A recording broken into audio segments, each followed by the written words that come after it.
Hey guys, it's Dan, your host here, Dan's Reviews, and today I'm back for another video for the Walking Dead universe. We're going to be doing our weekly Q&A video leading up to episode 5, the penultimate episode of Daryl Dixon.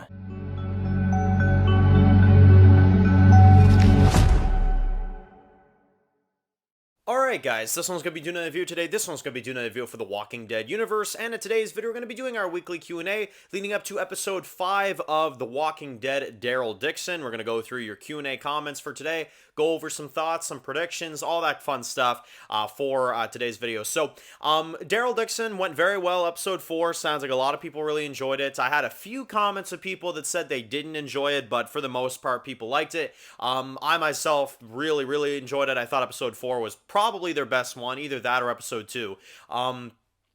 I thought it was a really great episode. And if you haven't kept up with some of the recent news that we kind of went over this week, we had the descriptions for the final episodes of Fear the Walking Dead that came out. We had some minor information on The Ones Who Live. Apparently, we're going to be getting a new teaser for that as of next week, so that should be a lot of fun. And then mostly just been predicting some episode 5 stuff of Daryl Dixon. So it's been a fun week for the franchise. Definitely excited to get back into it with episode 5, the penultimate of Daryl Dixon. Again, reportedly, it's the best episode so far, so definitely going to be awesome to see that. But let's get into our Q&A comments for today, starting off with Owen, who says that, Dan, do you think Isabelle will die? If so, how do you think she'll die? I personally don't, but I would love to hear your thoughts, and I would be very upset, I might add, if Isabelle did die. Yes, I would be too. I don't think a character with the development that Isabelle has right now, you could afford to kill her off. I really don't. And I know some people may say, well, Dan, they're bringing in Carol for season 2. Maybe they'll have to save some money and stuff and, kind of kill her off and then bring Carol in and stuff like that. But I personally wouldn't like that. I think Carol definitely should meet Isabelle, to be honest. I think Isabelle definitely is somebody that should be introduced to Carol and vice versa. I feel like those two would have a lot of really interesting interactions, not to mention, Carol knows pretty much everything about Daryl, and Isabelle's trying to kind of figure him out more so she could even kind of tell, Isabelle some things that she'd want to know about Daryl and all the things he's done, because Daryl doesn't open up to many people, right? But Carol would definitely inform her, because I'm sure Carol would realize that, she is definitely good for Daryl and stuff like that. So, I don't think that because Carol's going to be on the show that, they would necessarily kill off Isabelle for that reason, I guess I should say. But do I think they're going to kill her? I don't. I just don't see a point in the story right now to where it would make sense to kill her off.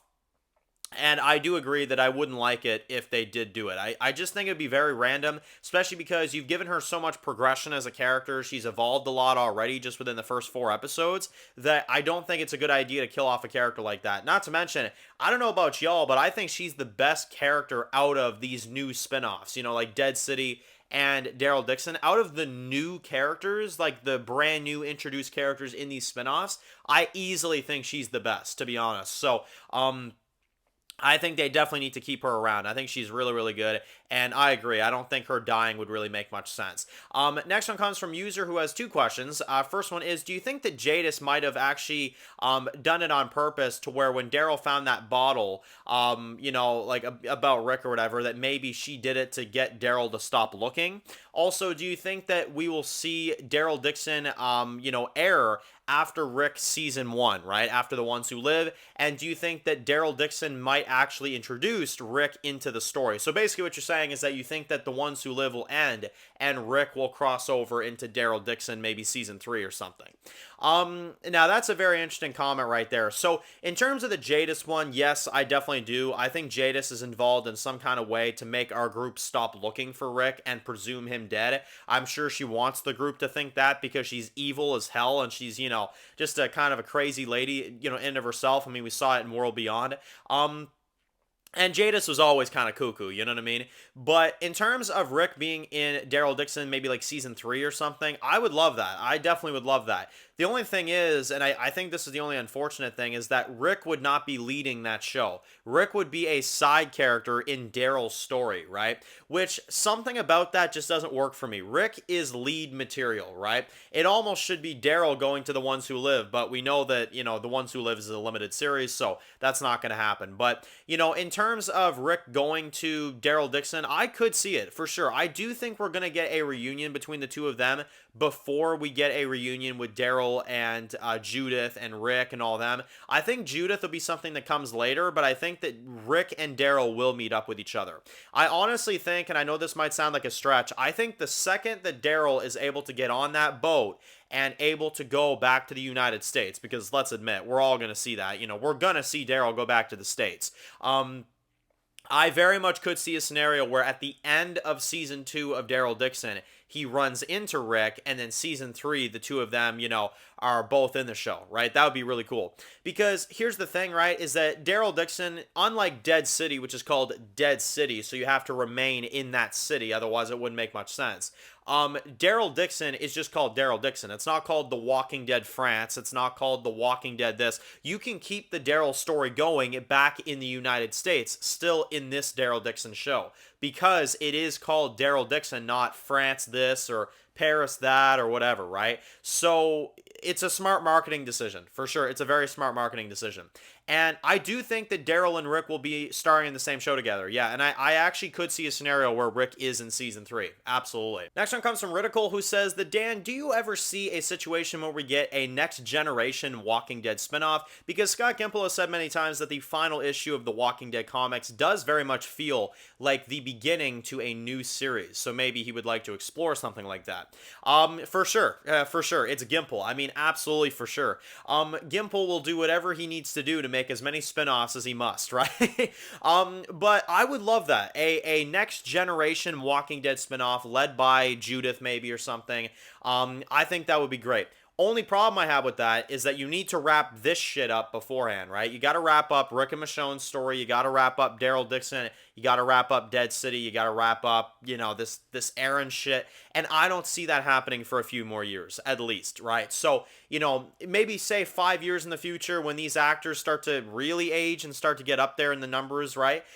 Maybe they'll end these spinoffs and then they'll do like a new generation Judith spinoff, right? That would definitely work. I could definitely see that for sure. And that wouldn't be that definitely would not be out of the ordinary, right? Because, again, you got to do something with Judith at some point. She is still a legacy character, and if you're just going to kind of keep her on the sidelines and then a quick reunion with Rick in The Ones Who Live and then, nothing kind of comes of it, it's going to kind of be like, okay, it's going to be like, okay, that it is what it is, right? But if they do a next generation spinoff, you could definitely benefit of that and show some of our characters like Glenn, I always want to say Glenn, Herschel Jr., Judith, Gracie, and some of the others. I think that would definitely be really cool. That would be a really, really cool spinoff for sure. Next one comes from Mike, who says that, Dan, do you think that the early reviewers were correct about Laurent being annoying? Now that you've seen most of the season, what can you say about Laurent, and do you think the early reviewers were correct about Laurent being a huge problem for the show? What the hell were they smoking? Like I'm sorry, but I get opinions and all that, but maybe I can understand the Messiah thing is maybe what ticked them off. Maybe that's what it is. But as an actual character for Laurent, people said he was an annoying little brat. He was like an annoying, obnoxious kid. I'm not seeing that at all, guys. Honestly, you want to talk about an annoying, obnoxious kid? Go watch the kids from Fear the Walking Dead, from season 5. Go watch Mo from season 8 of Fear the Walking Dead. Pretty much every kid in Fear the Walking Dead, right? Those are annoying kids. The kids from World Beyond, those are annoying kids, This, though, yeah, no, I don't see it. I really don't see it. I think Laurent is a perfectly fine character. Sure, the Messiah thing's a little bit out there, but as a kid, as a character, yeah, no, I can't really say he's annoyed me at all. I think he's been a perfectly fine character, at least as of late. So we'll see if it remains for the last 2, but so far, yeah, I'm not seeing it at all. Next one comes from Xavier, who says that, Dan, do you think by the timeline of Dead City, seeing how it's several years after the timeline of Daryl Dixon season 1, do you think that Rick is already back at Alexandria, and do you think Negan and Maggie actually know that? And do you think that Carol is going to France to inform Daryl that Rick is back, right?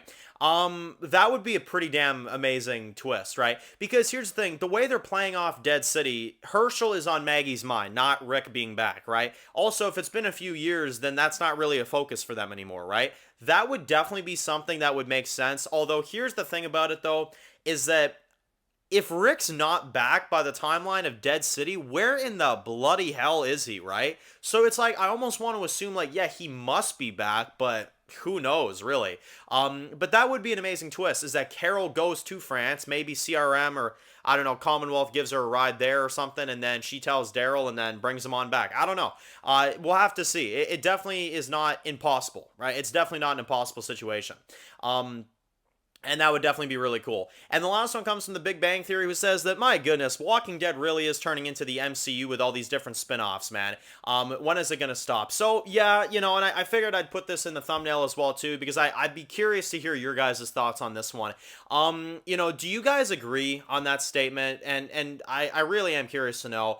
Do you think they're doing too many spin-offs? Do you think that it's like Marvel, to where it's like they're doing too many shows to where you can't keep up with it? Because that's at least how I am with Marvel. Like, I've dropped a lot of Marvel stuff because I just can't keep track of all the shit they do. Like, they're releasing so many shows and so many movies and all this stuff, Like, I go see the key point ones. Like, I'm gonna go see the new Deadpool when that eventually releases with Wolverine and stuff. Like, there are things I'm watching, but, Marvel is way too chaotic, and Walking Dead, I have to admit, is starting to kind of turn into that, right? So hopefully they find a way to kind of shorten that and make not so many spin-offs, because it definitely does feel like Marvel, to where it's like it's hard to keep track of all the stuff they're doing, all the shows they're working on, and you want people to focus on every individual show and give it the time and care that they all deserve, right? But unfortunately, it is becoming very chaotic, and there's a lot of shows kind of all at once, and then, it kind of gets overwhelming. So hopefully they can change that. It's not too late, but yeah, they got to calm it down on the spinoffs. I would definitely stop announcing new spinoffs for now and just let these new ones play out, to be honest. Because now, like, there's an Aaron one, and then there could be another one, and then Fear might get spin-off. Like, it's like, okay, look, like, I get it, but, like, I get it, money reasons, I understand, but holy crap, man, like, seriously? So, yeah, I'd be curious to hear your opinions on that as well, too. But anyway, guys, great Q&A, great comments for today. Of course, we'll do another one next week. But, of course, if you're new to the channel, guys, and you enjoy this video for the Walking Dead universe, make sure to click the subscribe button so you don't miss any of the videos for The Walking Dead, and in particular, The Walking Dead Daryl Dixon. Make sure to follow me at Dan's The Walking Dead Reviews on Instagram, guys. And, of course, I will see you guys really soon for more videos for Walking Dead universe. Enjoy the rest of your day, guys, and peace out.